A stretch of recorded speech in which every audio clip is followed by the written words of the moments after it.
Olá pessoal, tudo bem com vocês? Sejam todos bem-vindos a mais um episódio do AgroDaCast, um podcast que te leva informação de qualidade e que vai desmistificar temas ligados aos sistemas de produção agropecuário.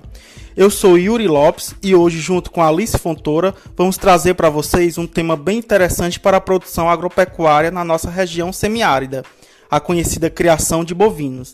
E aí, será que esse negócio realmente dá certo? Bora descobrir?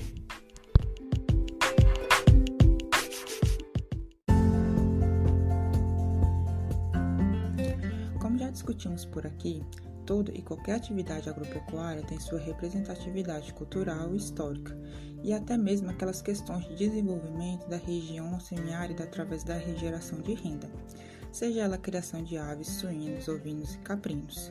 E com a criação de bovinos, claro que não seria diferente, não é mesmo? Até porque essa atividade está presente em grande parte dos municípios brasileiros. Segundo a ABIEC, que é a Associação Brasileira das Indústrias Exportadoras de Carne, o Nordeste possui cerca de 28 milhões de cabeças, de um total de 213 milhões no país, com a maior parte do rebanho no estado da Bahia, com 4,76% das participações, seguido do Maranhão, com 3,65%, e do Ceará, com 1,15%. Essa concentração de bovinos não significa que são todos voltados para o abate. Existem ainda especificações de rebanhos leiteiros e rebanho de gados registrados para o melhoramento genético dos rebanhos que são destinados para o abate. Então, vocês provavelmente querem saber como esses animais chegaram aqui na região Nordeste e como ocorreu a ocupação no território semiárido, não é mesmo? Diz aí pra gente, Yuri.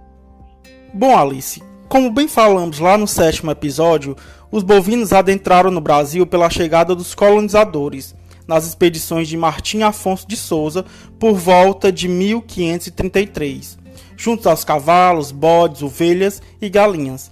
Mesmo a colonização sendo portuguesa e espanhola, o gado zebuíno foi o primeiro a povoar o Nordeste, principalmente na região do Recôncavo Baiano, oriundo das ilhas de Cabo Verde e da costa do Senegal. E eles eram utilizados principalmente como tração animal para os engenhos da monocultura de cana-de-açúcar, mas também para a alimentação das pessoas que trabalhavam nessa atividade, além de o seu couro ser aproveitado para a fabricação de calçados, roupas e outros utensílios quando os animais perdiam seu valor de trabalho. E você sabia que com o tempo o rebanho bovino causou problemas para os cultivadores da cana? Pois é, os bovinos acabaram tomando espaço que era exclusivamente reservado para as plantações de cana-de-açúcar. Sim, a cana dava muito dinheiro, e não dava para deixar áreas livres para os animais, principalmente nas regiões litorâneas. Assim, houve a emissão de um decreto pela coroa portuguesa para a proibição de criação de bovinos em uma faixa de 80 km de terra, da costa até o interior. E o que os criadores fizeram? Interiorizaram as áreas de criação. Com isso, a bovinocultura tomou expansão em novas áreas, entrando no sertão e se espalhando pela região onde fica o Rio São Francisco, dos rios Tocantins e Araguaia, até chegar às terras onde são hoje os estados de Minas Gerais, Goiás, Pernambuco, Maranhão, Paraíba, Rio Grande do Norte, Ceará e Piauí. E foi através da pecuária e dos laços criados pelo comércio de gado que foi estabelecido os elos da unidade econômica brasileira. Muito interessante, Alice. Mas naquela época acreditava-se que o número de cabeças de gado jamais alcançaria o número de 2 milhões e que sua qualidade seria inferior com animais de peso vivo médio de 120 kg de carne. Ou seja, apesar da importância da atividade, ela não era valorizada. Ora, os animais eram utilizados para tração, assim não precisavam de melhoramento genético. Mas no século XVIII, esses animais, que formavam as fazendas do interior do país em grandes fazendas e no sertão da Bahia, já ocupavam propriedades maiores que Portugal. Sabia disso? E com o crescimento nacional do rebanho, houve necessidade de qualificação, o que ocorreu através de cruzamentos com animais europeus, especializando o rebanho para maior ganho de peso e produção leiteira. Agora fala pra gente, Alice, como é que anda o cenário atual da atividade na região? Bom, Yuri, o Nordeste, com 28,6 milhões de bovinos, apresentou o maior crescimento em números absolutos nos últimos anos, 756,3 mil cabeças de gado, ou mais 2,7%. Já as regiões Sul e Sudeste tiveram decréscimos de 2,8% e 0,2%, respectivamente. Hoje, a maioria dos sistemas de produção da região Nordeste são a pasto, mas não pense que todos são rústicos. Alguns sistemas já contam com aumento de índices zootécnicos através do pastejo rotacionado, suplementação na seca e aproveitamento de recursos forrageiros locais, levando a mais investimentos no setor. Mas aqueles bois que ficam nas estradas, Yuri? Bom, essa é uma situação ainda muito comum na região, visto que parte dos modelos de criação ainda são familiares e dependem da forragem nativa, que tem sua produção e valor nutricional elevados no período chuvoso. Além disso, muitos criadores não dispõem de recurso para investimento em suplementação na seca, mantendo o gado solto para buscar alimento, às vezes em longas distâncias. Além disso, nesses sistemas não há investimento em genética, mantendo os animais pouco produtivos na propriedade.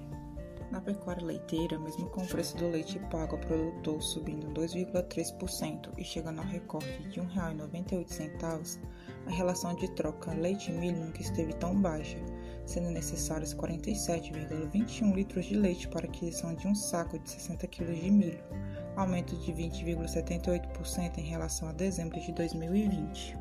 Na pecuária de corte, o rebanho nordestino já ultrapassa as 30 milhões de cabeças e investe em sistemas mais intensivos, como semi-confinamentos utilizando forragens conservadas e pastagens intensivas com irrigação, chegando à produção de até 10 arrobas por hectare ano. E você deve achar que criar pode ser até fácil, mas será que produzir também é? Quais as dificuldades que o setor enfrenta na região, Yuri?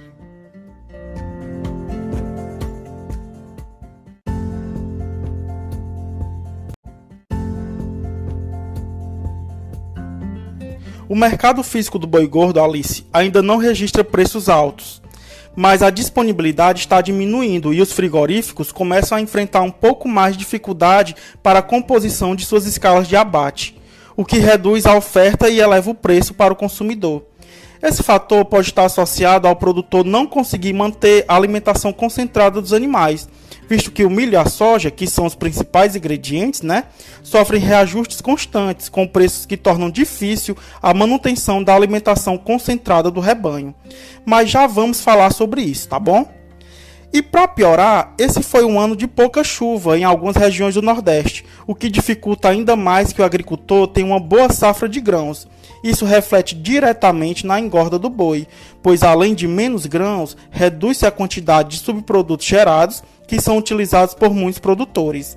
Assim, para reduzir os prejuízos, o criador precisa utilizar alimentos alternativos disponíveis em sua região, como bancos de proteína, vagens de leguminosas forrageiras, palma-forrageiras, dentre outros.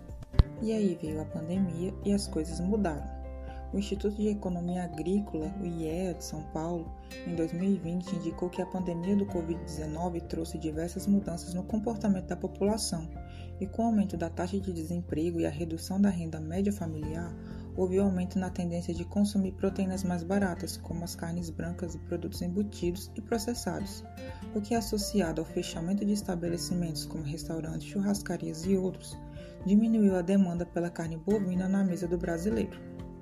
Já um boletim lançado este ano pela Secarne mostra que o consumo de carne bovina per capita cresceu lentamente nos anos anteriores à Covid-19, caindo de 30,7 kg para 29,3 kg per capita entre 2019 e 2020, mas deve se recuperar ao longo dos anos de 2021 e 2022, antes de estagnar até 2025. E mais, ainda é bem inferior ao consumo de carne de frango, que registrou média de 45,6 kg per capita, apresentando crescimento de 5% no ano de 2020. Muito importante essa comparação, Alice, tendo em vista que a carne de frango, por ser mais barata, acaba sendo uma alternativa em relação ao consumo da carne bovina. Mas, de fato, um dos maiores impactos do atual cenário foi no custo com a alimentação do rebanho.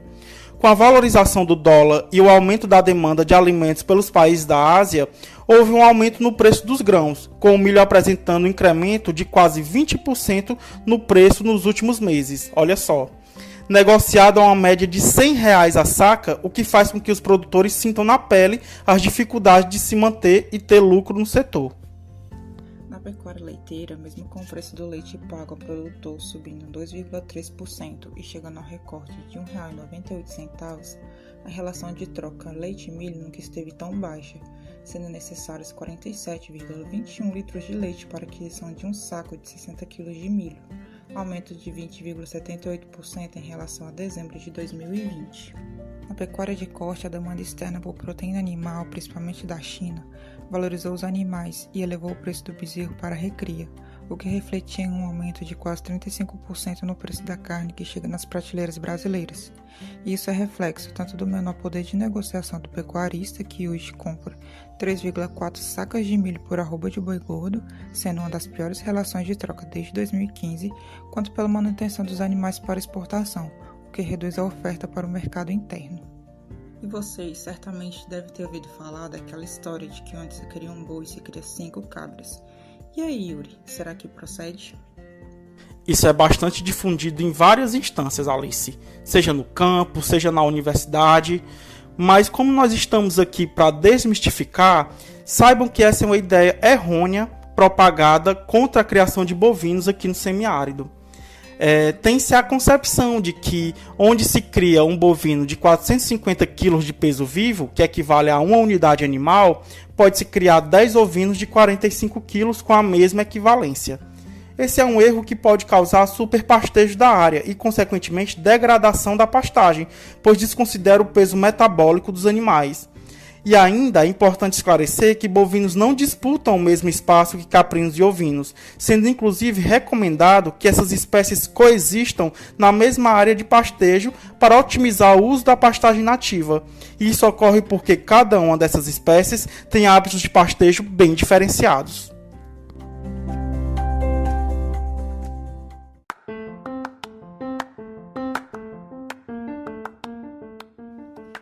Então, chegamos ao fim de mais um episódio. O que achou do tema de hoje? Deu para repensar na ideia da bovinocultura no semiárido? Deixe seu comentário nas nossas redes sociais, no Instagram, @agronacast, ou no canal do YouTube. E aproveita para se inscrever no nosso canal e ativar as notificações para não perder nenhum dos nossos episódios. Um forte abraço e até a próxima!